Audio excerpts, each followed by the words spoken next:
से geometrical isomerism वाले part का डिस्कशन करने वाले हैं, और इसके बाद फिर कन्फर्मेशनल आइसोमेरिज्म, तब जाकर के हम लोग ऑप्टिकल आइसोमेरिज्म की बात करेंगे।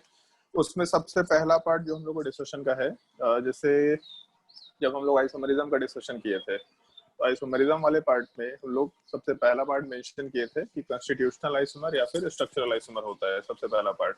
और दूसरा पार्ट जिस चीज को हम लोग स्टीरियो आइसोमर बोलते हैं, उस स्टीरियो आइसोमर वाले पार्ट में हम लोग के पास फिर से दो पार्ट होता है, जिसमें से एक चीज को हम लोग कन्फर्मेशनल आइसोमरिज्म बोलते हैं और दूसरे चीज को हम लोग कन्फिगरेशनल आइसोमर बोलते हैं। कन्फिगरेशनल क्यों बोलते हैं, उसके पीछे एक रीजन है। जैसे हम लोग पहले सुन चुके इस चीज को कि सिस होता है और ट्रांस होता है, तो जैसे सिस और ट्रांस एक सर्टेन नाम है, एक सर्टेन कन्फिगरेशन है, एक सर्टेन ओरिएंटेशन को बोला जाता है, तो इसलिए हम लोग कन्फिगरेशनल आइसोमर बोल रहे हैं, जिसमें हम लोग के पास ज्योमेट्रिकल आइसोमरिज्म का पार्ट था और दूसरा हम लोग के पास ऑप्टिकल आइसोमरिज्म का पार्ट था। तो डेफिनेशन वाइज अगर हम लोग बात करें तो उसमें जैसे पॉइंट ये होता है कि compounds having same molecular formula but different structural formula, ऐसा अगर बोले तो स्ट्रक्चरल आइसोमर, और even same structural formula but different orientation in space, तब उस केस में स्टीरियो आइसोमर बोलते हैं। हाँ अरविंद बोलो, क्या डाउट है? सर आप लास्ट क्लास में बोले थे मेटामर का एक और क्वेश्चन आप प्रैक्टिस करेंगे। अच्छा, मेटामर के एक और दो क्वेश्चन कराने बोले थे, एक मिनट रुक जाओ। स्ट्रक्चरल आइसोमरिज्म वाले पार्ट में, चलो ठीक है। अनूप कहाँ गया भाई? अनूप आया नहीं अभी तक। मेटामर वाले पार्ट में अच्छा एक दो क्वेश्चन और बोले थे ना, चलो ठीक है। क्वेश्चन नंबर 11 वाले पार्ट पे आते हैं। जैसे चलो ये ट्राई करके देखते हैं।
इन सब में रिलेशन निकालना है, 1 2 का, 1 3 का, 1 4, 1 5, 1 6, 2 3, 2 4, 2 5, 2 6, 3 4, 3 5, 3 6, 4 5, 4 6 और 5 6, ये सारे रिलेशंस निकालने हैं।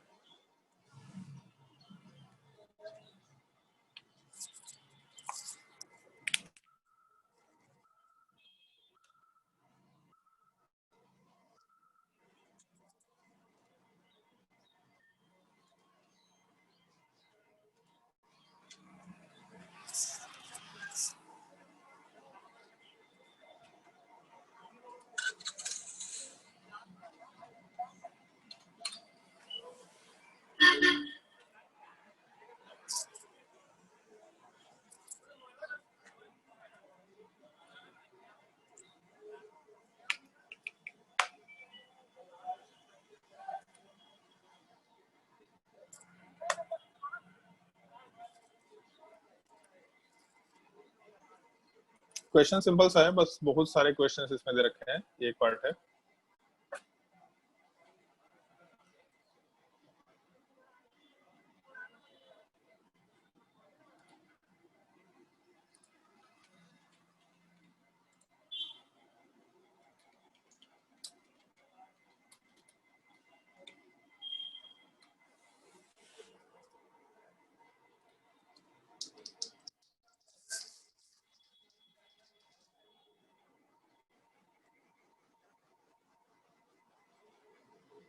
अनूप कहाँ रह गया भाई, इसको मैसेज मार देते हैं।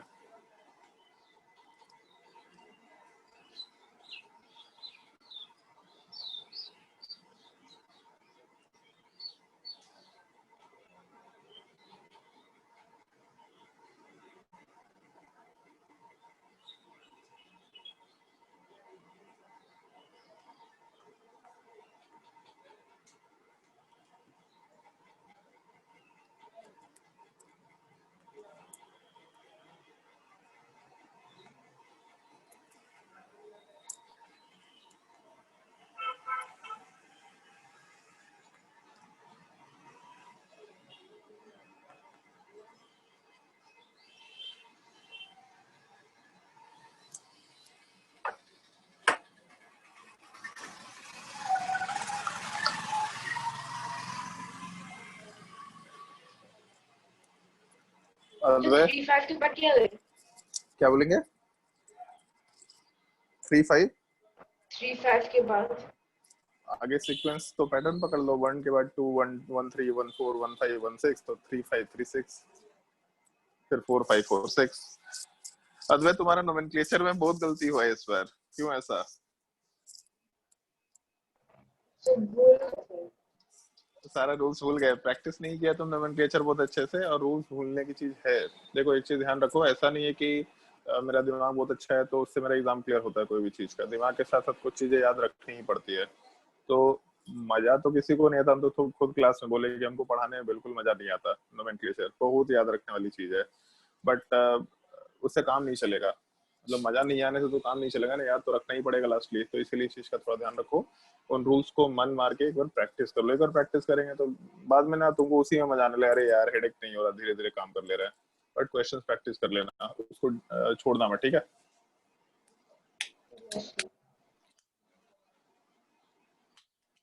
क्योंकि नोमेनक्लेचर हो गया या फिर तुम्हारा पीरियडिक टेबल हो गया, इनऑर्गेनिक केमिस्ट्री हो गई। इनऑर्गेनिक केमिस्ट्री तो अभी आया नहीं, उसमें और याद रखना है। ये सब टॉपिक्स ऐसे हैं जो स्कोर बढ़ाते हैं।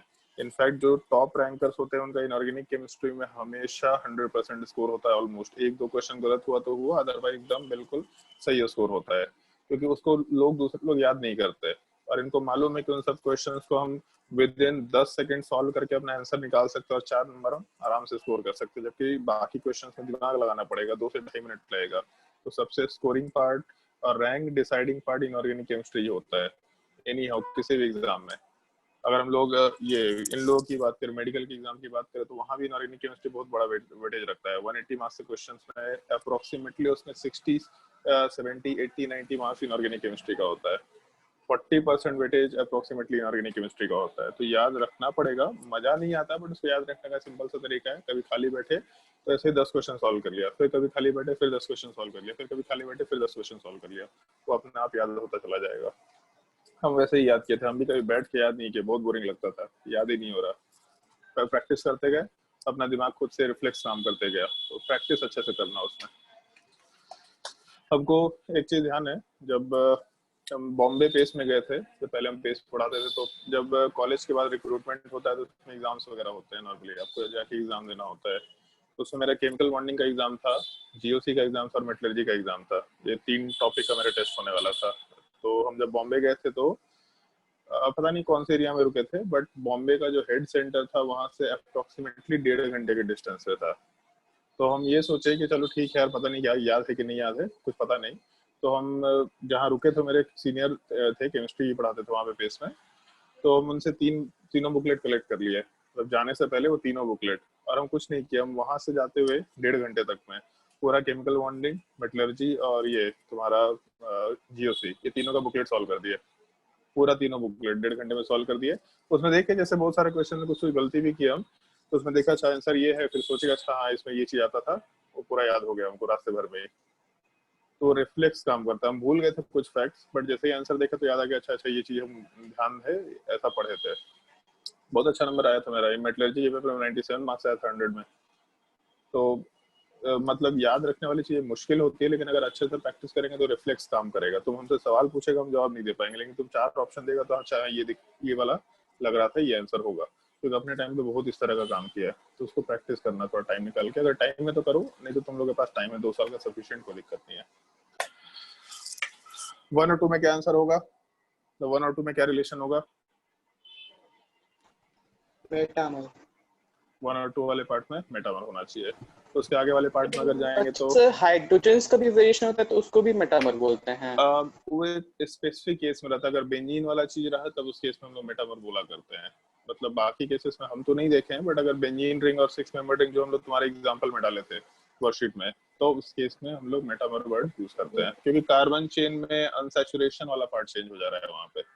पॉइंट ये हो रहा है, कार्बन तो चेंज नहीं हो रहा, बट अनसैचुरेशन चेंज हो जा रहे हैं। तो अनसैचुरेशन हाइड्रोजन की वजह से ही चेंज हो रहे हैं, इसलिए उसको मेटामर बोला है। 1 और 3 में क्या रिलेशन होगा? 1 और 3 में फंक्शनल ग्रुप आइसोमर। सबसे पहला काम फंक्शनल ग्रुप चेक करना। तो 3 degree amine, 3 degree amine, 2 degree amine, 2 degree amine, 3 degree amine, 3 degree amine. तो 3 डिग्री अमाइन, 3 डिग्री अमाइन मतलब फंक्शनल ग्रुप आइसोमर नहीं हो सकता। फिर हम लोग बाकी की बात करेंगे।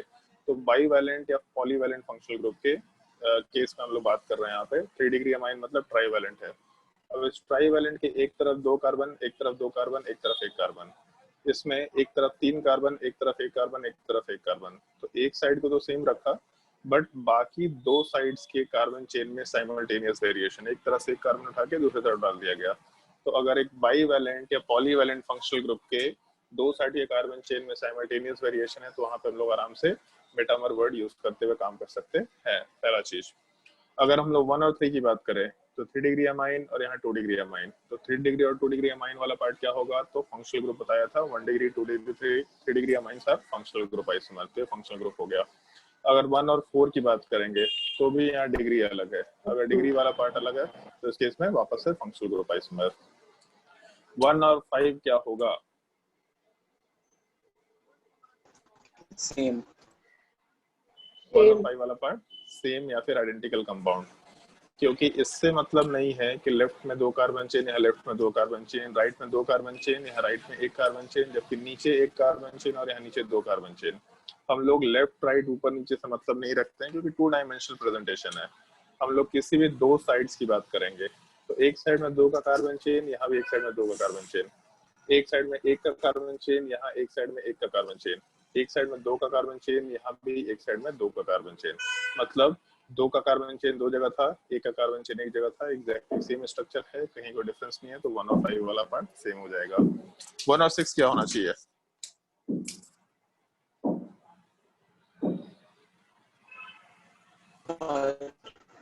मेटामर। मेटामर। 1 और 6 वाले पार्ट में, हाँ ठीक है, 1 और 6 वाला पार्ट मेटामर होगा, क्योंकि एक तरफ 2 का कार्बन चेन, जबकि यहाँ पे एक तरफ 3 का कार्बन चेन हो गया और बाकी दोनों तरफ 1 का कार्बन चेन था। तो एक पार्ट तो कॉमन है, बट 2 के कार्बन चेन में से एक कार्बन उठा के दूसरे साइड ले गए, कैसे ले गए उसका मतलब नहीं, बट दूसरे साइड ले गए, तो इस केस में हम लोग 2 साइड के कार्बन चेन में साइमल्टेनियस वेरिएशन, इसका मतलब मेटामर आराम से बोल सकते हैं।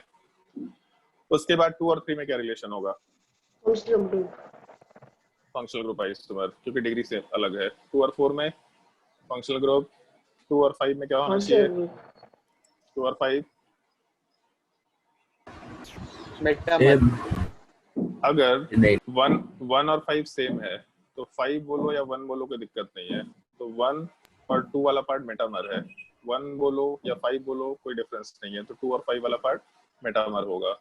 1 बोलो, सॉरी 6 वाले पार्ट की बात करते हैं, तो इस केस में अच्छा ठीक है, 1 और 2 और 6 क्या रिलेशन होगा, चेन आइसोमर। 2 और 6 वाले पार्ट को अगर कंसिडर करें तो डिग्री वाला पार्ट सेम है, मतलब फंक्शनल ग्रुप आइसोमर नहीं होगा। एक तरफ 1 कार्बन, एक तरफ 1 कार्बन, तो यहाँ पे भी दो तरफ 1 1 कार्बन, एक तरफ 3 कार्बन, यहाँ भी एक तरफ 3 कार्बन, तो इसमें भी कोई डिफरेंस नहीं है। तो अब हम लोग के दो साइड के कार्बन चेन में वेरिएशंस नहीं है, मतलब मेटामर भी नहीं हो सकता, तो हम लोग चेन आइसोमर की बात करेंगे। तो हम लोग पहले वाले कंपाउंड में पेरेंट चेन हम लोग 3 का है, और दूसरे वाले कंपाउंड में भी हम लोग का पेरेंट चेन वाला पार्ट 3 का ही है, अगर ढंग से देखो तो, क्योंकि nitrogen is not a chain terminating functional group. तो इस केस में, पहले वाले केस में हम लोग चेन आइसोमर भी नहीं बना सकते।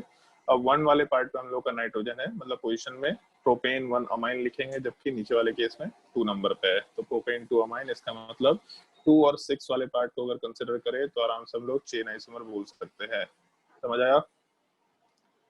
तो इस चीज का ध्यान रखना, chain terminating non chain terminating बहुत मैटर करता है। केवल ये नहीं देखो कि चेन वाला पार्ट यहाँ पे ऐसा 2 का कार्बन चेन था, का साइड चेन हो गया, पेरेंट चेन वाला पार्ट इस तरीके का है, इस एक चीज का ध्यान रखना है। फिर उसके बाद अगर हम लोग 3 और 4 की बात करते हैं, 3 और 4 क्या होना चाहिए, सेम कंपाउंड, 3 का कार्बन चेन, 3 का कार्बन चेन, 2 का साइड चेन, 2 का साइड चेन, इसका मतलब 3 और 4 वाला पार्ट सेम होगा। 3 और 5 की अगर बात करें तो डिग्री वाला पार्ट अलग हो गया है, इसका मतलब फंक्शनल ग्रुप आइसोमर। 3 और 6 वाले पार्ट में डिग्री अलग हो गया, फंक्शनल ग्रुप आइसोमर। 4 और 5 की अगर बात करें तो भी फंक्शनल ग्रुप आइसोमर, 4 और 6 की बात करें तो भी फंक्शनल ग्रुप आइसोमर। 5 और 6 की बात करेंगे तो क्या होगा, तो इस केस में हम लोग मेटामर बोल सकते हैं, क्योंकि 5 और 6 वाले पार्ट में हम लोग के कंपाउंड में एक तरफ 2 का कार्बन चेन, दूसरी तरफ 1 का कार्बन चेन, एक तरफ 2 का कार्बन चेन, जबकि यहाँ वाले कंपाउंड में हम लोग के पास एक तरफ 3 का कार्बन चेन, उसके अलावा हम लोग के एक तरफ एक का कार्बन चेन है, ऐसा मेंशन कर सकते हैं। तो हम लोग के 2 तरह के कार्बन चेन में साइमल्टेनियस वेरिएशन है, मतलब आराम से मेटामर वर्ड यूज कर सकते हैं। 1 मिनट थोड़ा तो विशाल सर।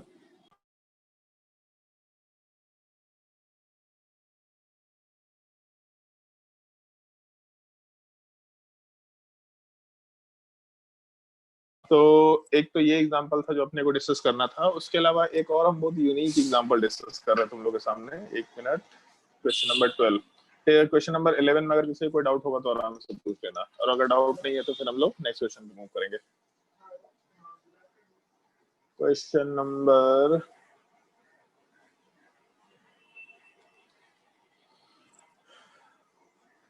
नोट कर दे जाओ क्वेश्चन।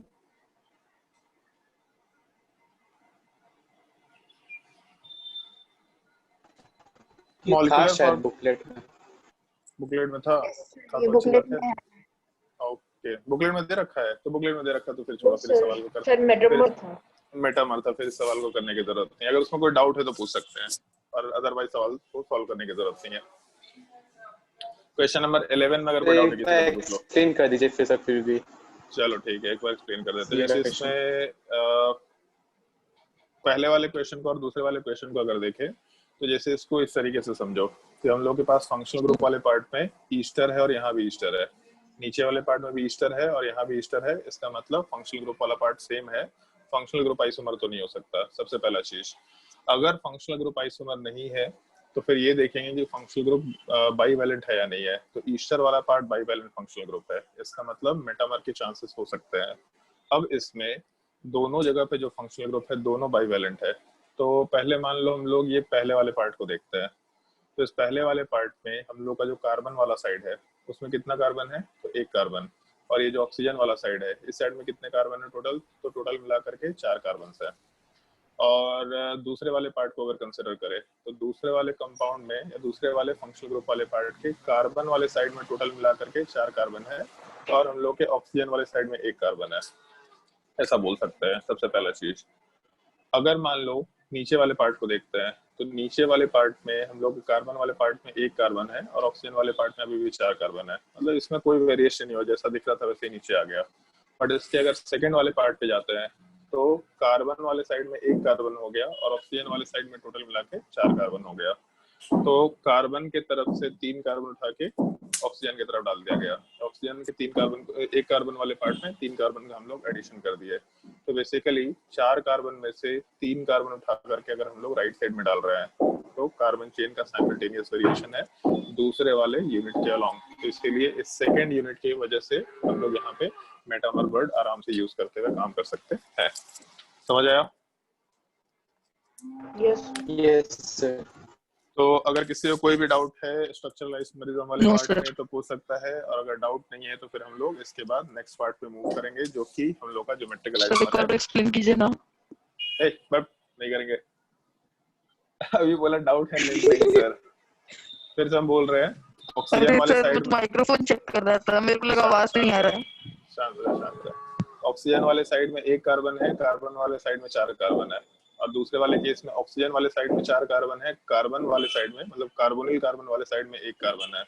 तो कार्बोनिल कार्बन के 4 कार्बन में से 3 को उठा के दूसरे साइड डाल दिया हम लोग। तो इस केस में उस बाईवैलेंट फंक्शनल ग्रुप के 2 तरह के कार्बन चेन में साइमल्टेनियस वेरिएशन, इसका मतलब आराम से मेटामर वर्ड यूज करते हुए काम कर सकते हैं। ठीक है, तो अगर किसी को कोई भी डाउट होगा तो आराम से क्वेश्चंस वगैरह पूछते वक्त या फिर क्वेश्चन सॉल्व करते वक्त डाउट पूछ लेना, कोई दिक्कत नहीं है इसमें। बस अभी कोई स्टैंडर्ड बुक सॉल्व मत करना, अगर कोई स्टैंडर्ड बुक है भी तुम्हारे पास तो उसको सॉल्व मत करना, क्योंकि किसी बुक में टॉटोमेरिज्म दे रखा होता है जो कि रिएक्शन मैकेनिज्म का पार्ट है, उसको हम लोग रेजोनेंस के बाद पढ़ पाएंगे। तो इसी वजह से अभी कोई बुक मत सॉल्व करना, एक टाइम आएगा जब हम बोलेंगे तुमको केमिस्ट्री पूरा सॉल्व कर लो, कोई दिक्कत नहीं है। बुकलेट डीपीपी जो भी मिलेगा उसमें तुमको टॉटोमेरिज्म अभी नहीं मिलने वाला, जो मिलेगा तब बता दिया जाएगा। तो अब हम लोग ज्योमेट्रिकल आइसोमेरिज्म वाले पार्ट की बात करते हैं। इसमें ऑलमोस्ट जैसे एक चीज तो ये है कि हम लोग डिस्कशन कर चुके हैं कि स्टीरियो आइसोमर होता है, मतलब स्पेस में ओरिएंटेशन अलग होना चाहिए। पॉइंट ये है कि अगर स्पेस में ओरिएंटेशन अलग है तो किस तरह का ओरिएंटेशन अलग है जिसको हम लोग को देखना होता है। जैसे मान लो अगर हम लोग ऐसी बात करते हैं, ये 2 कंपाउंड अगर दे रखा, ऑल्दो हम लोग पहले डिस्कशन कर चुके हैं इस चीज का। तो इसमें पॉइंट ये है, जैसे मान लो कि हम लोग का एक सिग्मा बॉन्ड वाला पार्ट एग्जिस्ट कर रहा है, जैसे मान लो सिग्मा बॉन्ड है, ठीक है। अब सिग्मा बॉन्ड वाले पार्ट के अलोंग हम लोग आराम से रोटेशन करा सकते हैं, हम लोग पहले भी डिस्कशन किए थे। लेकिन अगर यहाँ पाई बॉन्ड हुआ तो पाई बॉन्ड होने की वजह से एक ऑर्बिटल दूसरे ऑर्बिटल को इस इंटरन्यूक्लियर एक्सिस के अलोंग उसके ऊपर नीचे से ही बॉन्ड में बांध कर रखा हुआ है। तो एक को फिक्स रखते हुए हम लोग पहले दूसरे का रोटेशन करा पा रहे थे, दिक्कत नहीं था। बट अगर ऊपर नीचे बॉन्ड हो गया तो एक को फिक्स रख के दूसरे का रोटेशन करा पाना पॉसिबल नहीं होगा। जब भी रोटेशन होगा तो पूरा ऐसे मॉलिक्यूल का रोटेशन होगा। जबकि हम लोग बॉन्ड रोटेशन की बात करते हैं तो बॉन्ड रोटेशन का मतलब ये होता है कि ये दो बॉन्ड है तो इसके एक पार्ट को फिक्स रख के, मतलब एक के रिलेटिवली दूसरे वाले पार्ट का हम लोग रोटेशन कंसिडर कर रहा होता है। केवल इस चीज का हम लोग को ध्यान रखना होता है। तो अगर हम लोगों का ये डबल बॉन्ड वाला पार्ट एग्जिस्ट कर रहा है तो उस डबल बॉन्ड वाले पार्ट के एग्जिस्टेंस के वजह से, मतलब ये जो हम लोग का अल्कीन वाला पार्ट एग्जिस्ट कर रहा है, यहाँ भी जो अल्कीन वाला पार्ट एग्जिस्ट कर रहा है, इस अल्कीन वाले पार्ट के एग्जिस्टेंस की वजह से बॉन्ड रोटेशन पॉसिबल नहीं हो सकता है। मतलब एक बार ये स्ट्रक्चर फिक्स है तो फिक्स है, दूसरे स्ट्रक्चर में क्लोरीन वाला ऊपर फिक्स है तो फिक्स है। मतलब पहले स्ट्रक्चर में ऐसा हम लोग मेंशन करके चल रहे हैं। ये प्लानर स्ट्रक्चर तो था, ये हम लोग पहले डिस्कस कर चुके थे, एक बार फिर से हम लोग इस चीज को डिस्कशन में डाल देते हैं। sp2 hybridisation, sp2 hybridisation, sp2 hybridisation वाले पार्ट में हम लोग का डायगोनल प्लानर स्ट्रक्चर निकल के आता है। तो इस केस में हम लोग का जो पूरा मॉलिक्यूल है, ये पहला पार्ट, इस मॉलिक्यूल के अंदर जो हम लोग का 3 बॉन्ड होगा सिग्मा बॉन्ड वाला पार्ट, ये सिग्मा बॉन्ड वाला पार्ट एक प्लानर स्ट्रक्चर में होगा। इसका मतलब यहाँ क्लोरीन, यहाँ हाइड्रोजन और यहाँ वाले पार्ट में कार्बन, और इसके अलावा दूसरे कार्बन पे भी जो 3 बॉन्ड है ये भी प्लानर स्ट्रक्चर में होगा। तो यहाँ वाले पार्ट में भी हम लोग आराम से क्लोरीन हाइड्रोजन की बात कर सकते हैं। और जो बॉन्ड के ओवरलैपिंग की बात करेंगे, उस बॉन्ड के ओवरलैपिंग के वजह से ये पूरा का पूरा स्ट्रक्चर प्लानर निकल के आता है। पूरा स्ट्रक्चर मतलब ये जो डबल बॉन्ड वाला यूनिट है, इसके ऊपर जो दोनों ग्रुप्स हैं, केवल ये बॉन्ड्स तक का पार्ट या फिर इस एटम्स तक का पार्ट एक प्लेन में एग्जिस्ट करता है। और ज्यादा प्रिसाइजली हम लोग इसको इस तरीके से आराम से बना सकते हैं। मान लो अगर हम लोगों का अल्कीन वाला पार्ट है तो अल्कीन वाले पार्ट को हम लोग आराम से इस तरीके से डिनोट कर सकते हैं। ये कार्बन कार्बन का बॉन्ड है, इधर एक क्लोरीन वाला पार्ट दे रखा, एक हाइड्रोजन वाला पार्ट दे रखा, उसके अलावा इधर क्लोरीन वाला पार्ट एक और दे रखा है और हाइड्रोजन वाला पार्ट। और जो पाई बॉन्ड है ये प्लेन के ऊपर होता है और ये प्लेन के नीचे के फॉर्मेट में एग्जिस्ट करता है। ये हम लोग पहले भी डिस्कस कर चुके हैं। तो बेसिकली अगर ये पूरा स्ट्रक्चर प्लानर है तो इसका मतलब ये है, और दूसरा पाई बॉन्ड बनने की वजह से रिस्ट्रिक्टेड रोटेशन स्ट्रक्चर है, बॉन्ड का रोटेशन नहीं हो पा रहा है इस कार्बन कार्बन के बॉन्ड के अलोंग। तो बॉन्ड का रोटेशन अगर नहीं हो पा रहा, इसका मतलब हम लोग ऑलमोस्ट ऐसा कंसिडरेशन लेकर के चल रहे हैं कि हम लोग का एक रेक्टेंगल है, बेसिकली उस रेक्टेंगल वाले पार्ट के अलोंग हम लोग बात कर रहे हैं स्ट्रक्चर की। जैसे अगर मान लो कि रेक्टेंगल वाला पार्ट दे रखा, तो इस रेक्टेंगल में 2 कार्बन एटम्स है और उसके अलावा दोनों कार्बन एटम्स पे जो बॉन्ड्स है उसमें एक जगह क्लोरीन उस रेक्टेंगल के स्मॉलर डिस्टेंस पे है, मतलब लेंथ के बराबर डिस्टेंस पे, यहाँ पे जो लेंथ है वो डिस्टेंस पे है, और दोनों हाइड्रोजन भी एग्जैक्टली लेंथ के डिस्टेंस पे है। जबकि दूसरे स्ट्रक्चर की अगर बात करें हम लोग तो इस केस में ज्यादा कुछ नहीं करना है, कुछ भी लेकर के चलो ओरिएंटेशन, उससे फर्क नहीं पड़ेगा। पहले वाले केस में क्लोरीन और हाइड्रोजन जैसा था वैसे ही छोड़ दिया। दूसरे वाले केस में रेस्ट्रिक्टेड रोटेशन स्ट्रक्चर तो है, बट उसको ऐसा समझो कि यहाँ बॉन्ड का रोटेशन तो नहीं हो रहा, बट पहले जब मॉलिक्यूल बन रहा होता तो मॉलिक्यूल के फॉर्मेशन के टाइम पे हम लोग का क्लोरीन और हाइड्रोजन अटैच हो गया पहले एटम पे। मतलब ऐसा हम लोग बात कर रहे हैं कि पहले कार्बन था, इससे कार्बन अटैच हुआ, फिर इस कार्बन वाले पार्ट पे क्लोरीन और एक हाइड्रोजन अटैच हुआ, और इसके बीच में पाई बॉन्ड भी बन रखा है। तो कुछ कुछ चीजें फिक्स हो गई। अब उसके बाद 2 बॉन्ड बनने की पॉसिबिलिटी सेकंड कार्बन पे है। तो हो सकता है कि जो क्लोरीन आने वाला है या जो हाइड्रोजन आने वाला है वो ऊपर साइड आ जाए, क्या हो सकता है नीचे साइड आ जाए। अगर क्लोरीन ऊपर जाएगा तो हाइड्रोजन वाले पार्ट को नीचे जाना पड़ेगा, अगर क्लोरीन नीचे जाएगा तो हाइड्रोजन वाले पार्ट को ऊपर जाना पड़ेगा। बट एक बार क्लोरीन अगर ऊपर चला गया तो हाइड्रोजन को नीचे जाना ही पड़ेगा, तो स्ट्रक्चर फिक्स हो जाएगा कि क्लोरीन के सामने क्लोरीन आ गया। बट अगर हम लोग का क्लोरीन वाला पार्ट नीचे चला गया एक बार, तो स्ट्रक्चर फिक्स हो गया कि हम लोग का हाइड्रोजन वाला पार्ट ऊपर ही जाएगा। तो क्लोरीन के सामने क्लोरीन ना होकर या फिर छोटे डिस्टेंस पर क्लोरीन ना होकर के उसके डायगोनली अपोजिट डिस्टेंस पे क्लोरीन वाला पार्ट हो गया। मतलब ये एक पॉसिबिलिटी हो सकता है।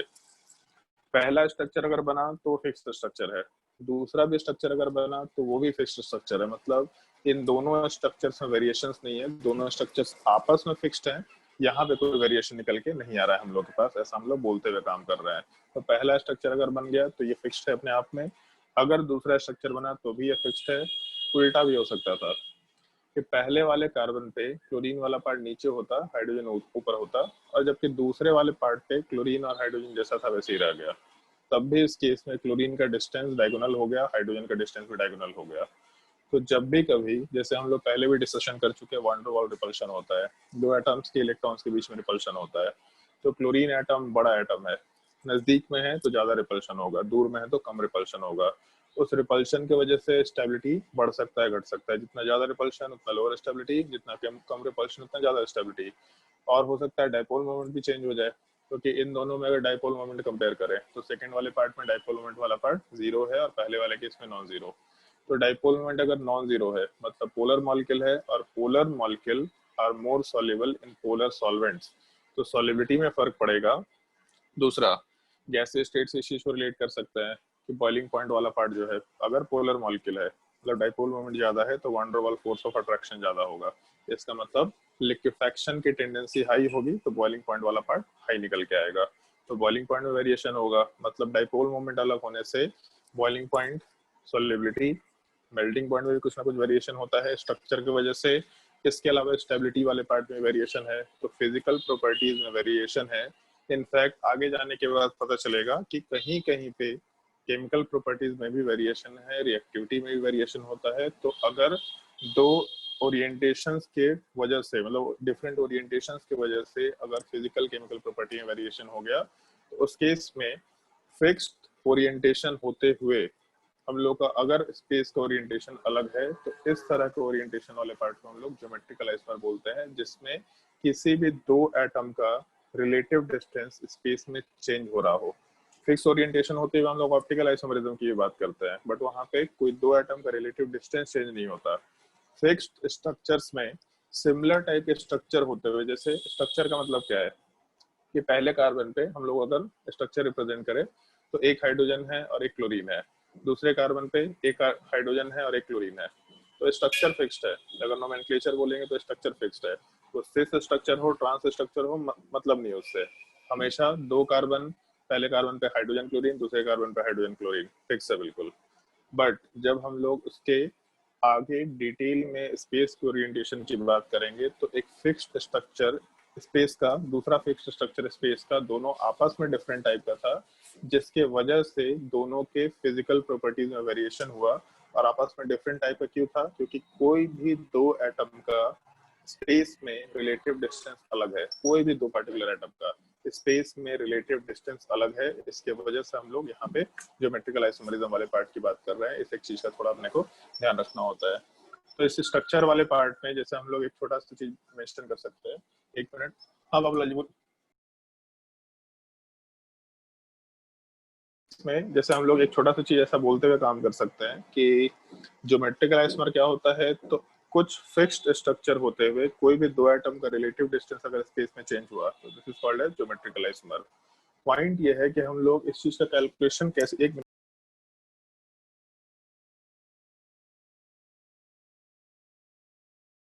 आवाज नहीं आ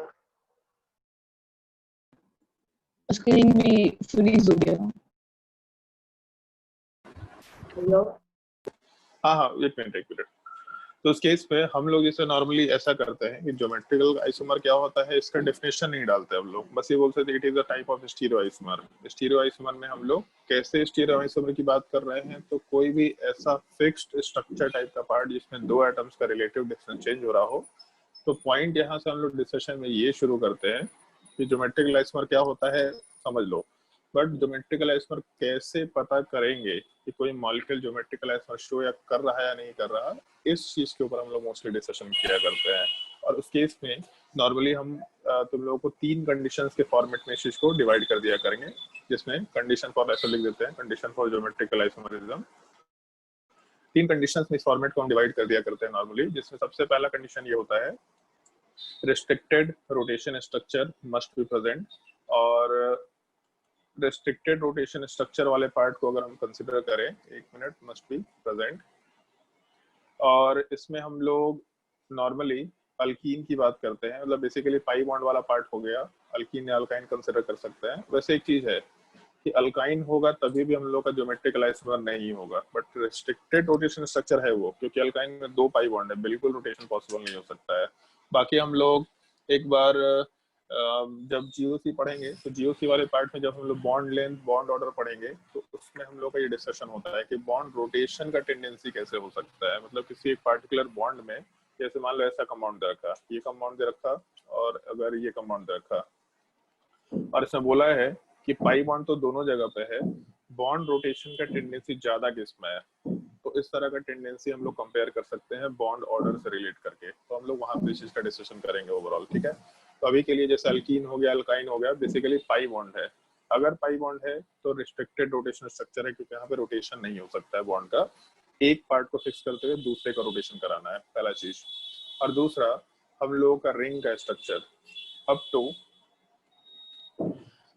हम लोग 7 मेंबर रिंग तक की बात करते हैं, जहां पे हम लोग रिंग वाले पार्ट में रोटेशन नहीं करा सकते। तो और 7 मेंबर वाले पार्ट में भी उसको ऐसा समझना कि हम लोगों को 180 डिग्री रोटेशन कराना है। जैसे ऐसा नहीं होता कि रिंग में रोटेशन नहीं होता है, कन्फॉर्मेशनल आइसोमरिज्म में हम लोग डिस्कस करेंगे कि रिंग वाले पार्ट में भी रोटेशन होता है, लेकिन हम लोग को एग्जैक्टली 180 डिग्री रोटेशन कराना है। मतलब ऐसा समझ लो कि जैसे कार्बन डबल बॉन्ड कार्बन है, तो यहाँ क्लोरीन वाला पार्ट दे रखा, हाइड्रोजन वाला पार्ट, क्लोरीन वाला पार्ट और हाइड्रोजन, इसके अलोंग 180 डिग्री रोटेशन कराना है, ताकि ये क्लोरीन वाला पार्ट ऊपर चला जाए, हाइड्रोजन नीचे आ जाए। तो इस तरह के रोटेशन की बात करते हैं, जो कि 7 मेंबर रिंग तक पॉसिबल नहीं हो पाता है। क्यों नहीं पॉसिबल हो पाता है, इस चीज का हम लोग डिस्कशन करेंगे सबसे लास्ट के सिनेरियो में।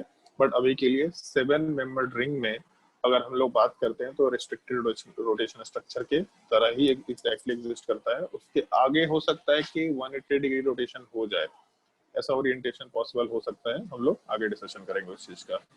तो इस केस में तो कार्बन का 5 बॉन्ड्स हो सकता है।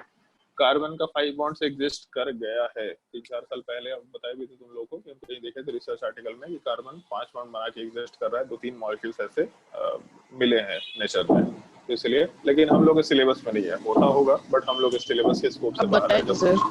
हाँ, जब कॉलेज में चले जाएंगे, अगर कॉलेज में केमिस्ट्री में रिसर्च में जा रहे हैं, तब वहाँ पे मे बी इंफॉर्मेशन वैल्यूएबल हो, बट अभी के लिए वैल्यूएबल अपने काम का नहीं है, एटलीस्ट अपने सिलेबस के अकॉर्डिंग काम का नहीं है, तो इसलिए हम लोग उस चीज का डिस्कशन दिमाग में नहीं रखा करेंगे। तो पहला चीज, रिस्ट्रिक्टेड रोटेशन स्ट्रक्चर वाला पार्ट प्रेजेंट होना चाहिए सबसे पहले।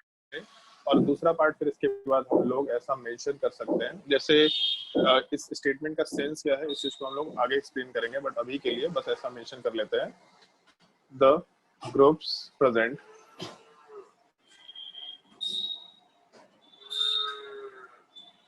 on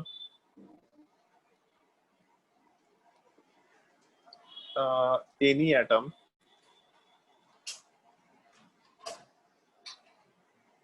along the restricted rotation structure must be different। और the groups की जगह पे the 2 groups लिखे तो ज्यादा बेटर होगा, must be different।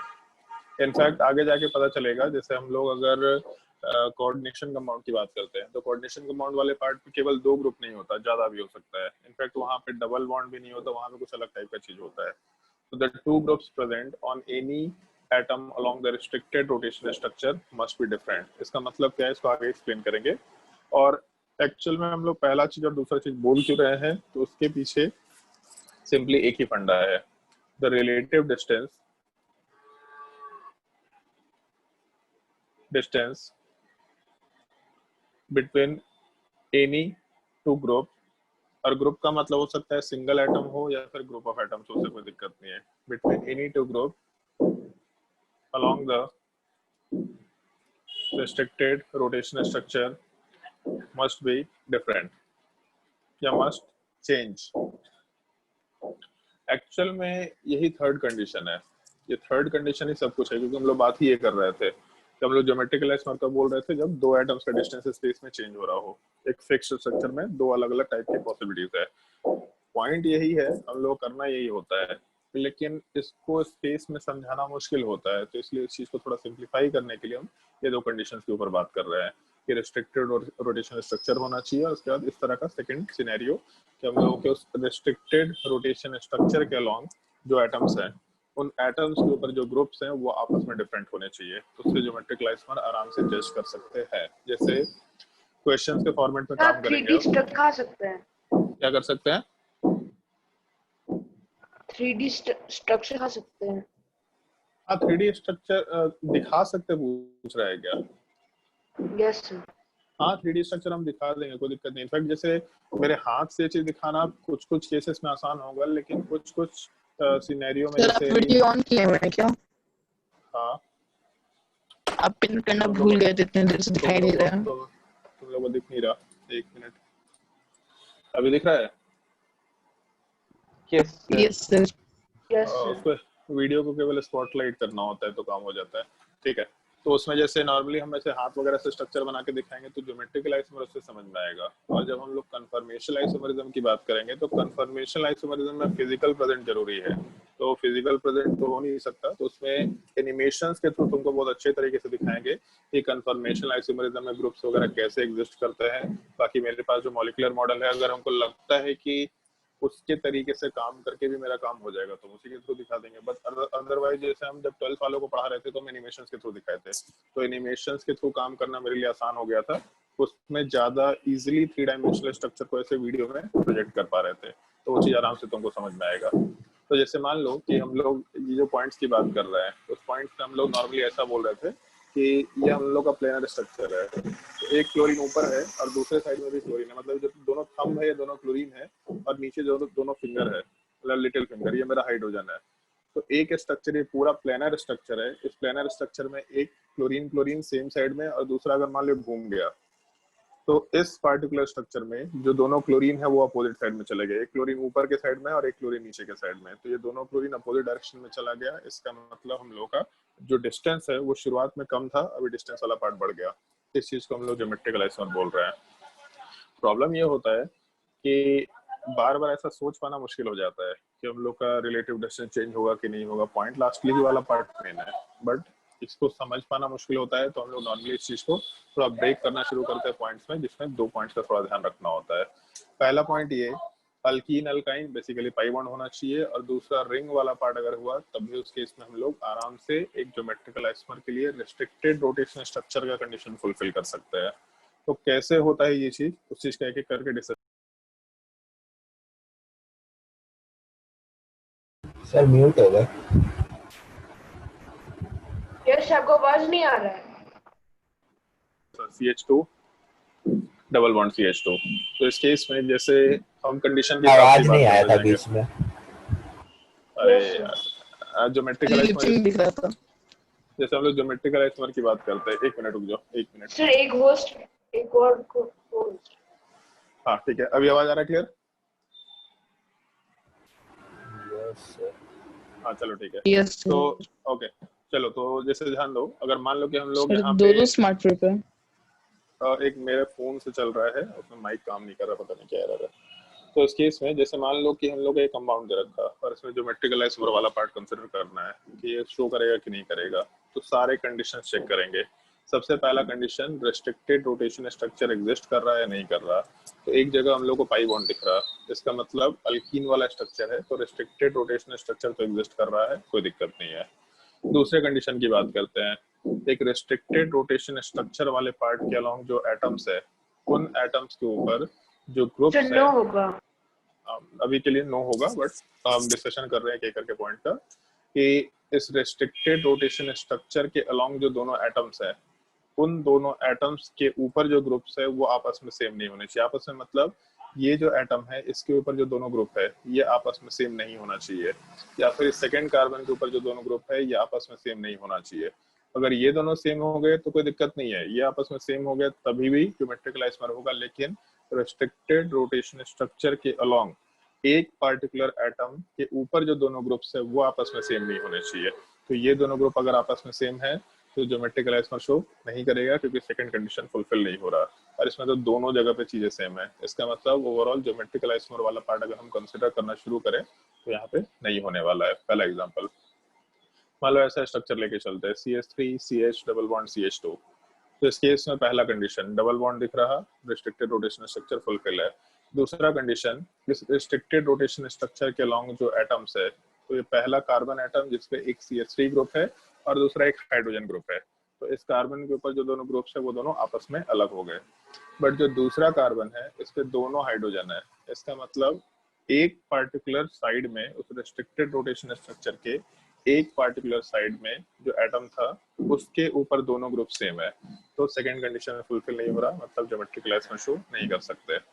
अगर मान लो थर्ड कंडीशन लेके चलते हैं, Cl CH double bond CH Cl, तो थर्ड कंडीशन वाले पार्ट में कार्बन के ऊपर हम लोग का रिस्ट्रिक्टेड रोटेशन स्ट्रक्चर एग्जिस्ट कर रहा है, पहला कंडीशन फुलफिल हो गया।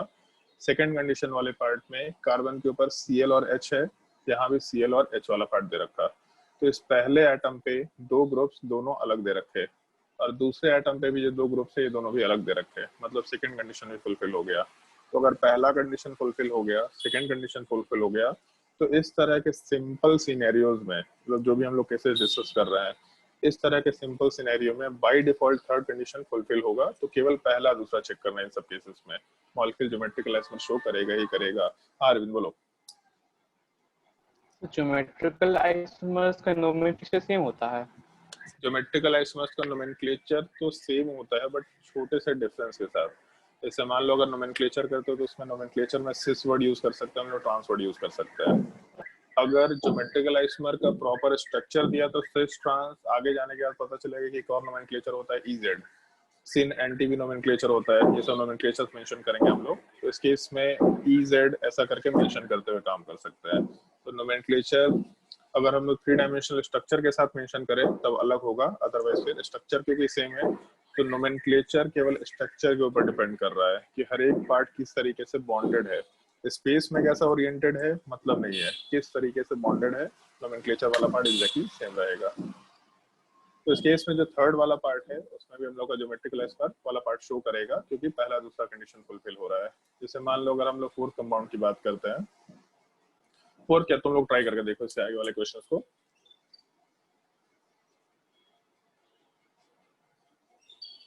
कंडीशंस चेक करते चले जाना, ज्यादा बेटर होगा।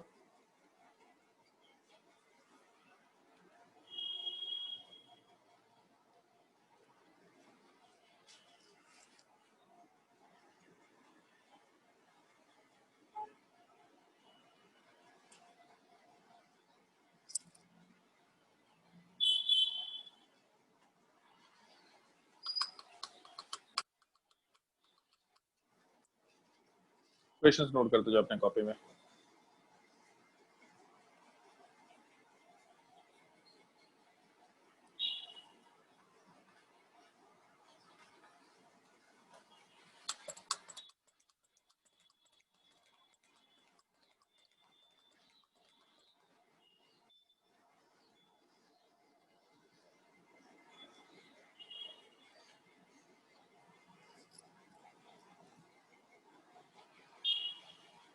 सर 2-6 हो गया।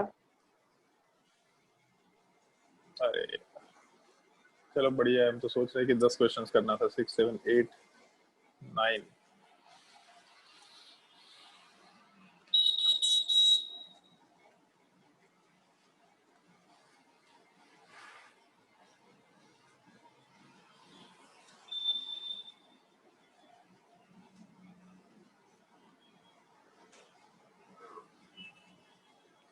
और ऑर्गेनिक केमिस्ट्री में ये चीज ध्यान रखना, अगर कहीं भी कार्बन के ऊपर स्टार मार्क कर रखा होगा मतलब कार्बन 14 की बात कर रहे हैं, एक छोटा सा कन्वेंशन नॉर्मली माना जाता है, थोड़ा ध्यान रखना इस चीज को।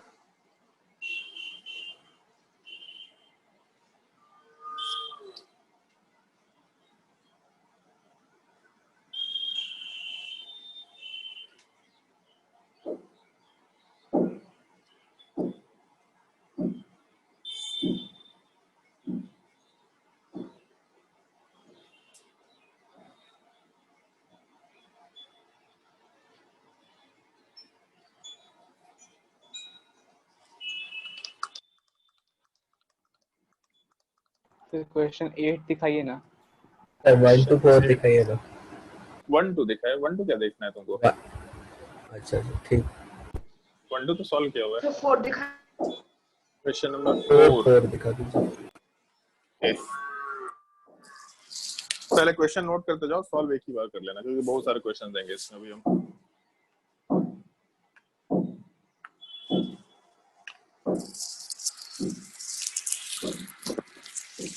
ठीक है सर।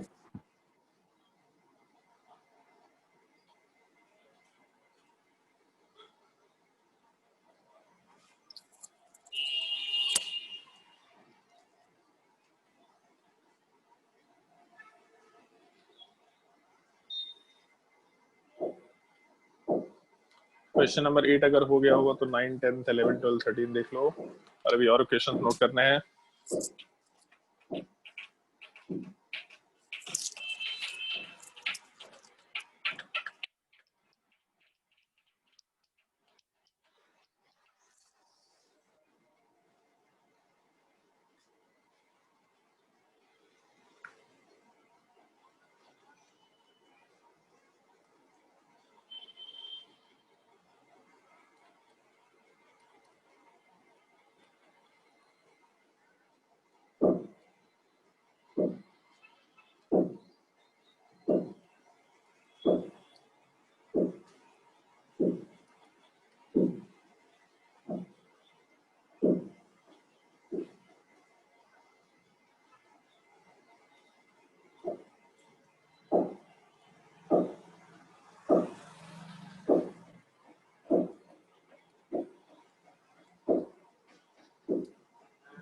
क्वेश्चन नंबर 16 को थोड़ा ध्यान रखना। क्वेश्चन नंबर 16 का एक कॉमन नेम होता है ऑक्साइम। ये भी एक तरह का फंक्शनल ग्रुप है।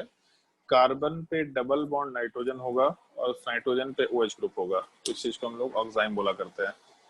और इस चीज का ध्यान रखना, जो हम लोग ऊपर ग्रुप्स की बात कर रहे थे, तो ग्रुप्स वाले पार्ट का मतलब लोन पेयर भी एक ग्रुप होता है।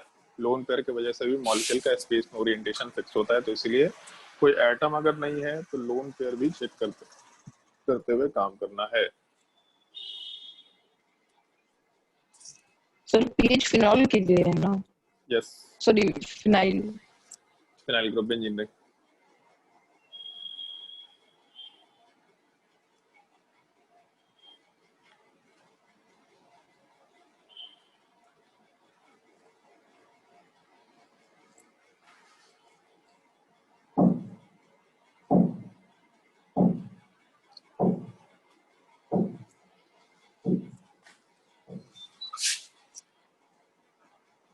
पहले इतने क्वेश्चन ट्राई करो, फिर उसके बाद रिंग वाला स्ट्रक्चर बताएंगे, फिर और क्वेश्चंस मिसलेनियस टाइप के करेंगे।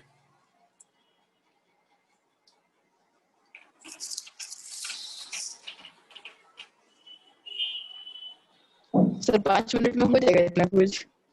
क्या? 5 मिनट में हो जाएगा इतना कुछ?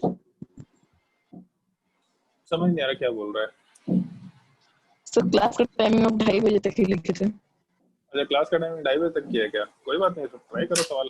वही तो सर। इसमें तुम लोगों को मजा आएगा, इसमें बहुत क्वेश्चंस कराएंगे, 30-40 क्वेश्चंस कराएंगे। इनफैक्ट क्वेश्चंस तुम ही को सॉल्व करने हैं, हमको नहीं सॉल्व करना है, बस हम क्वेश्चंस बहुत सारे देंगे तुम लोगों को।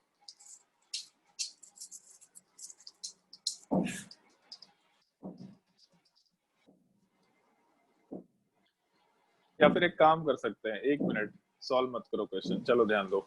हम ज्योमेट्रिकल आइसोमेरिज्म इन रिंग वाला पार्ट समझाते हैं, और हम और क्वेश्चन देंगे। सारे क्वेश्चन तुम लोगों के लिए होमवर्क होंगे। अभी क्वेश्चन ट्राई मत करो, चलो ध्यान दो इधर।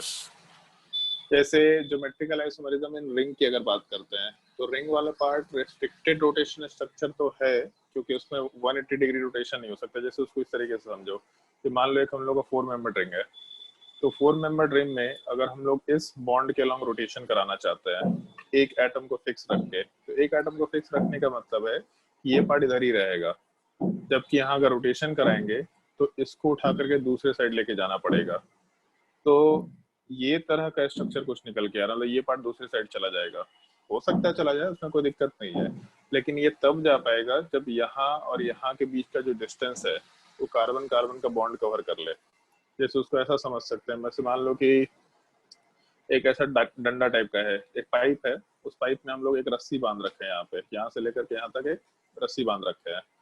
अगर इस पाइप वाले पार्ट को ऐसा रोटेट कर दिया दूसरे साइड, तो रोटेशन वाले पार्ट की वजह से पाइप का शेप ऐसा हो जाएगा। बट अगर रस्सी का लेंथ बहुत बड़ा नहीं हुआ जो इतने डिस्टेंस को कवर कर ले, तो वो पाइप को घुमा नहीं पाएंगे हम लोग, वो यहीं पे कहीं ना कहीं थोड़ा बहुत घूम करके रुक जाएगा। तो रोटेशन या इन दोनों के बीच में जो डिस्टेंस है, क्योंकि एक रिंग का स्ट्रक्चर है तो सारी चीजें आपस से कनेक्टेड है, तो इसको यहाँ से दूर अगर जाना है तो उतना ही दूर जा सकता है जितना कि यहाँ वाले पार्ट में हम लोग बॉन्ड के डिस्टेंस को कवर कर पाए। जैसे मान लो कि अगर यहाँ जो रस्सी है उस रस्सी को हम थोड़ा ढीला करके रखें, थोड़ा ढीला है तो ये बॉन्ड का रोटेशन थोड़ा दूर तक होगा।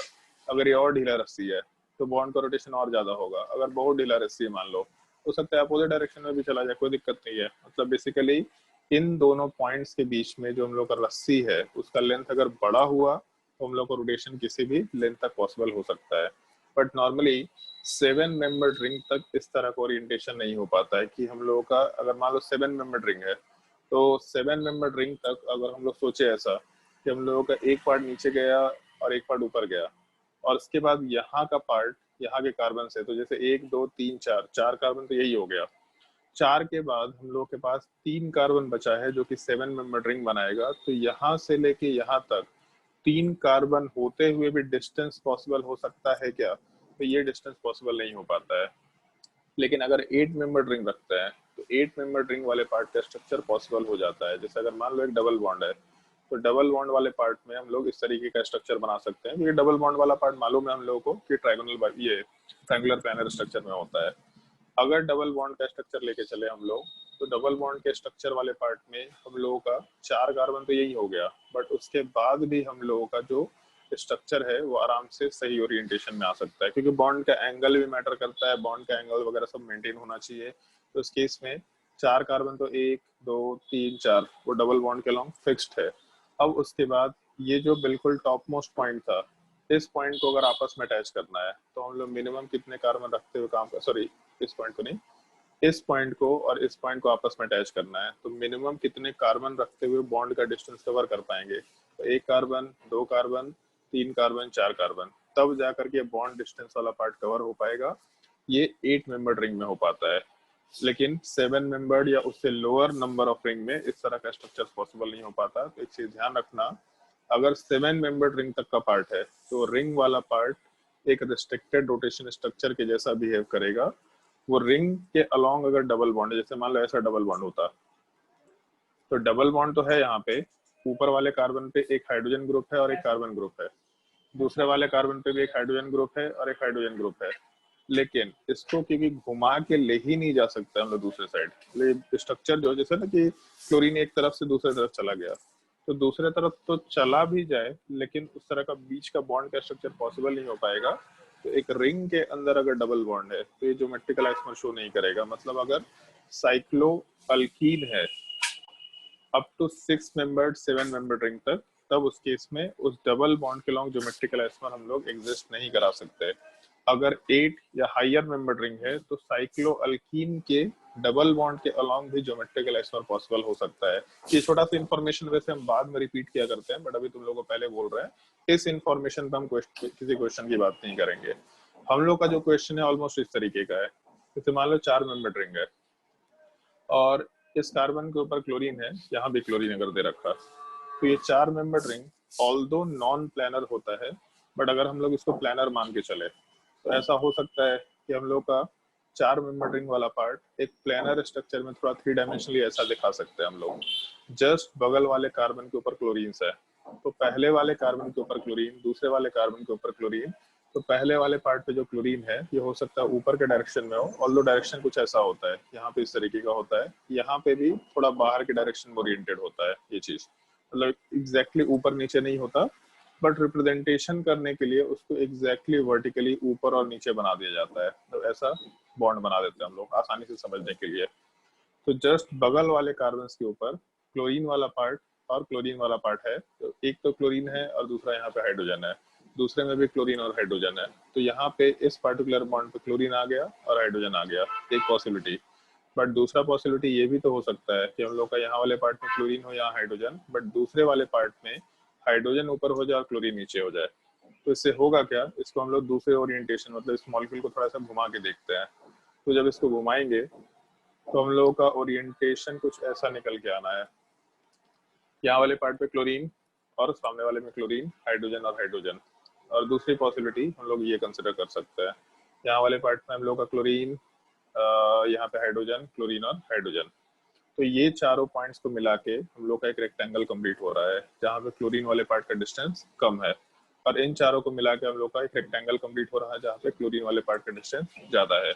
इसका मतलब इस रिंग के स्ट्रक्चर के अलोंग, जो कि एक रिस्ट्रिक्टेड रोटेशन स्ट्रक्चर था, उस रिंग के स्ट्रक्चर के अलोंग अगर हम लोग किसी भी दो कार्बन को ले लें, उस रिंग के किसी भी दो कार्बन को ले लें, बगल वाले की जरूरत नहीं है, आगे वाला भी हो सकता है, नेक्स्ट एग्जांपल पे देखेंगे।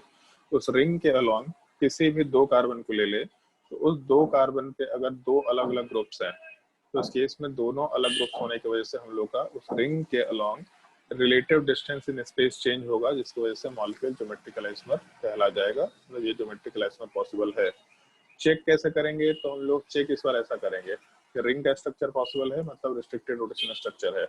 उस रिस्ट्रिक्टेड रोटेशन स्ट्रक्चर वाले पार्ट में बस ये देखना कि कोई भी दो कार्बन ऐसा एटम ऐसा है जिसपे दो ग्रुप्स अलग अलग हो। जैसे यहाँ पे हम लोग को क्लोरीन दिख रहा है, मतलब यहाँ एक हाइड्रोजन होगा, तो ये दोनों ग्रुप अलग है। तो पूरे रेस्ट्रिक्टेड रोटेशन स्ट्रक्चर केवल इस पॉइंट के अलोंग बात करेंगे हम लोग।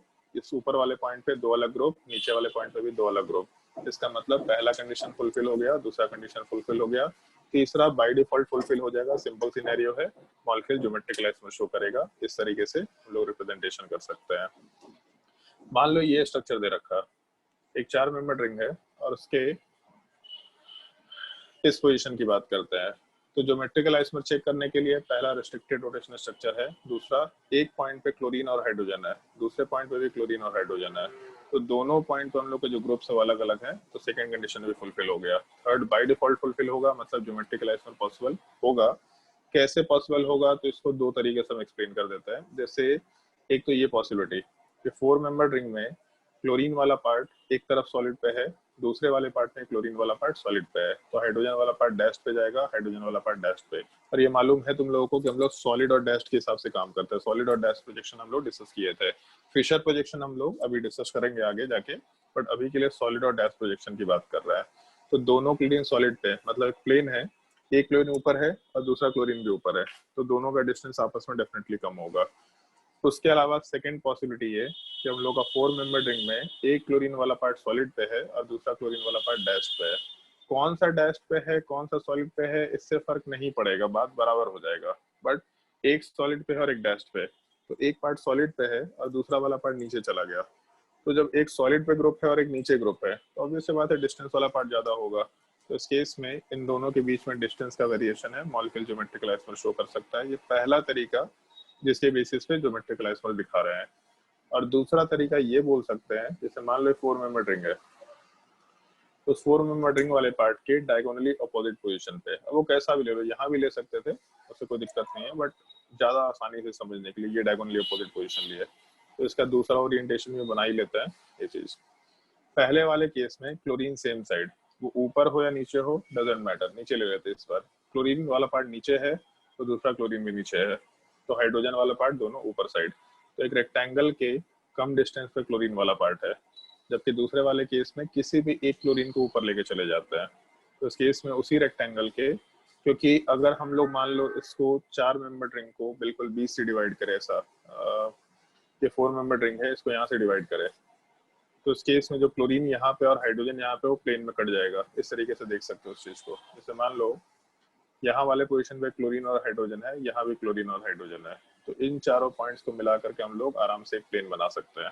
वो रेक्टेंगल के जैसा ये चीज एग्जिस्ट करेंगे, मतलब इस पॉइंट से लेके इस पॉइंट तक इन दोनों पार्ट को बिल्कुल एग्जैक्टली 20 से कट कर रहे हैं। जैसे तुम्हारा एक कॉपी है वाले, ये कॉपी वाला पार्ट दे रखा है, इसको बिल्कुल ऐसे 20 से हम लोग कट कर रहे हैं, तो एक प्लेन में वो चीज रेक्टेंगल के फॉर्मेट में आएगा ही आएगा, ऐसा बोल रहे हैं हम लोग। तो इस केस में क्लोरीन वाला पार्ट कम डिस्टेंस पे, जबकि क्लोरीन वाला पार्ट हम लोग का सेकंड वाले सिनेरियो में ज्यादा डिस्टेंस पे, तो ज्योमेट्रिकल आइसोमर एग्जिस्ट कर रहा है। ये हम लोग के रिंग के केस में सिंपल सा सिनेरियो है। बाकी हम लोग साइक्लोअल्कीन्स की भी बात कर सकते हैं, तो साइक्लोअल्कीन्स वाले पार्ट को हम नेक्स्ट क्लास में डिस्कस करेंगे, फिर बाकी क्वेश्चंस की बात करेंगे। लेकिन आज के लिए कुछ होमवर्क हम ऐड कर रहे हैं तुम लोगों के इन 17 क्वेश्चंस के बाद। 17 के बाद क्वेश्चंस आगे कंटिन्यू करो 18 में।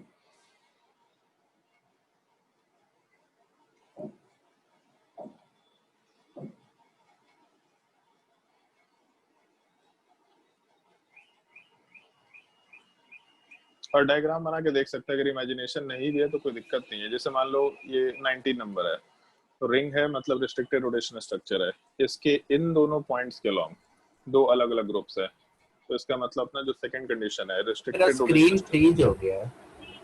स्क्रीन फ्रीज हो गया है? No sir. यस सर, केवल वीडियो आपका आ रहा है, अभी आ रहा है? स्क्रीन वाइब ऐसा नहीं नहीं है। सर, रिफ्रेश नहीं हुआ है। आ रहा है। तो नेट की वजह से शायद हो रहा होगा। 18 19 कुछ नहीं दिख रहा है। 18 19 कुछ नहीं दिख रहा। एक मिनट, साइक्लोहेक्सेन है। 18 वाला पार्ट अब दिख रहा है? तो आया नहीं। प्रियांश दिखा? नहीं सर, अभी भी नहीं दिखा? तो तुम्हारा नेट का वीडियो चल प्रॉब्लम रहा है, है। नेट प्रॉब्लम तो नहीं हो सही है। नहीं होता है, कभी स्क्रीन शेयरिंग नहीं दिखता है, कभी वीडियो नहीं दिखता है, होता है। तो जैसे चेक करवाओ। साइक्लोहेक्सेन वाला जो पार्ट है, तो साइक्लोहेक्सेन वाले पार्ट में रेस्ट्रिक्टेड रोटेशन स्ट्रक्चर इन दोनों पॉइंट्स के लॉन्ग बना लिए हम लोग, तो भी कोई दिक्कत नहीं है, क्योंकि बाकी जगह पे दो दो हाइड्रोजन्स है, वो अपने काम के नहीं है। एक ही पॉइंट पे दोनों ग्रुप सेम सेम है, तो ये दोनों अपने काम के निकल के नहीं आ सकते हैं। तो हम लोग के स्ट्रक्चर वाले पार्ट में एक कार्बन पे क्लोरीन हाइड्रोजन, दूसरे पे क्लोरीन हाइड्रोजन, तो इन दोनों पॉइंट्स के लॉन्ग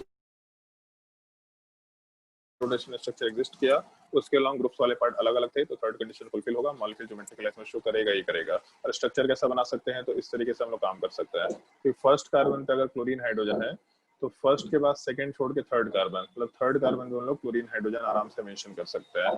तो एक ये स्ट्रक्चर हो गया, और दूसरा हम लोग ये स्ट्रक्चर ले सकते हैं क्लोरीन हाइड्रोजन, और नीचे वाले पार्ट में क्लोरीन हाइड्रोजन, ये भी आराम से मेंशन करते हुए काम कर सकते हैं। तो यहाँ पे मतलब सिस, और दूसरे वाले केस में ज्यादा डिस्टेंस मतलब ट्रांस बोल सकते हैं। सिस ट्रांस नोमेनक्लेचर आगे मेंशन करेंगे हम लोग। सवाल नोट करते जाओ। Question number 18, 19, 20। स्क्रीन अगर नहीं दिख रहा तो अभी नोट्स भेजेंगे, तो उसमें से क्वेश्चन नोट डाउन कर लेना। क्वेश्चन नंबर 20 के बाद 21, 21, 22 सब अब भारी भारी सर सवाल एक आना बार शुरू हो 19 जाएगा। दिखाइए ना। तो ये सब डिफिकल्ट सवाल होने शुरू हो जाएंगे। 21,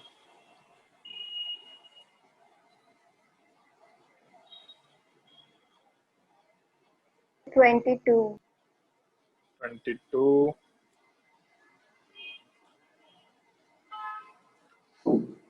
23। इसका मैसेज आया जा रहा है भाई। अरे यार मीटिंग दिखाई।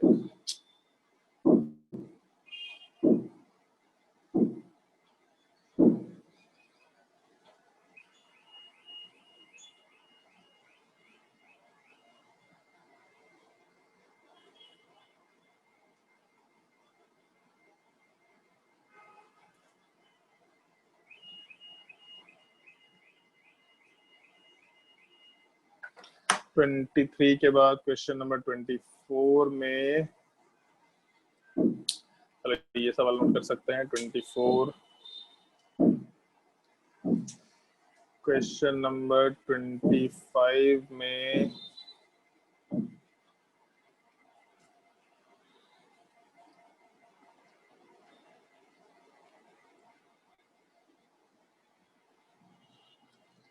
क्वेश्चन नंबर 26,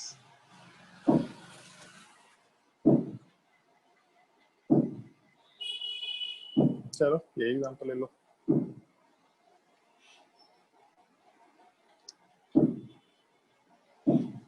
क्वेश्चन नंबर 27,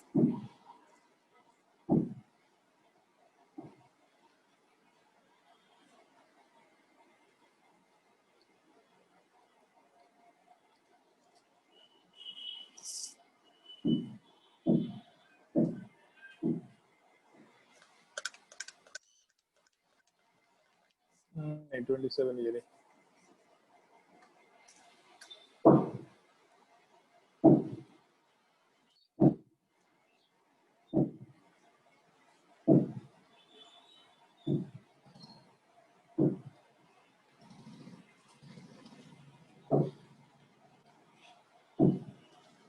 के बाद 28 में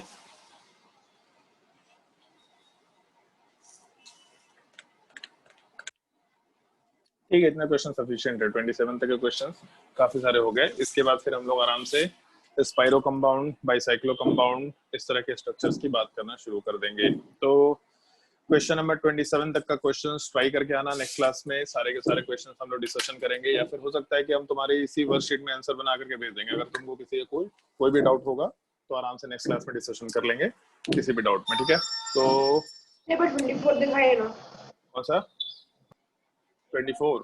ये तो अभी तुमको मिलेगा, तुम्हारे पीडीएफ में आ जाएगा, तो वहां से भी देख लेना। तो हम लोग नेक्स्ट क्लास में फिर इस चीज को कंटिन्यू करेंगे। नेक्स्ट क्लास में तुम्हारे ज्योमेट्रिकल आइसोमेरिज्म आइडेंटिफाई करने वाला पार्ट कंप्लीट हो जाएगा। उसके बाद फिर हम लोग उसके नेक्स्ट क्लास में जो फिजिकल प्रॉपर्टी होता है उसी चीज का डिस्कशन करेंगे। उसके नेक्स्ट क्लास में फिर हम लोग ज्योमेट्रिकल आइसोमेरिज्म का काउंटिंग कैसे कर सकते हैं, मतलब ज्योमेट्रिकल आइसोमर्स का काउंटिंग कैसे होता है, इसी चीज का डिस्कशन करेंगे। और उसके बाद ये टॉपिक हम लोग का कंप्लीट हो जाएगा आराम से। तो अप्रोक्सीमेटली 2 लेक्चर में टॉपिक हम लोग का खत्म हो जाएगा। इन क्वेश्चंस को ट्राई करके आना, नेक्स्ट क्लास में कंटिन्यू करते हैं। कोई डाउट है अगर किसी को तो पूछ सकता है। अरविंद बोलो। सर अभी क्विज मोड में एक क्वेश्चन भेजे थे ग्रुप में, वो बना दीजिएगा ना। क्विज मोड में क्वेश्चन भेजा था, हाँ वही तो हम पूछ रहे थे कि वही क्वेश्चन में डाउट था क्या? सर उस समय बताना भूल गए, मतलब चलो ठीक दूसरे है, डाउट ठीक पे है, ज़्यादा ध्यान था। ओके ठीक है, बना के भेज देता है, ठीक है। तो उसका तो कोई बना के भेज रखा है आंसर ए। चलो ठीक है, बना करके भेजते हैं उसका। नेक्स्ट क्लास में मिलते हैं।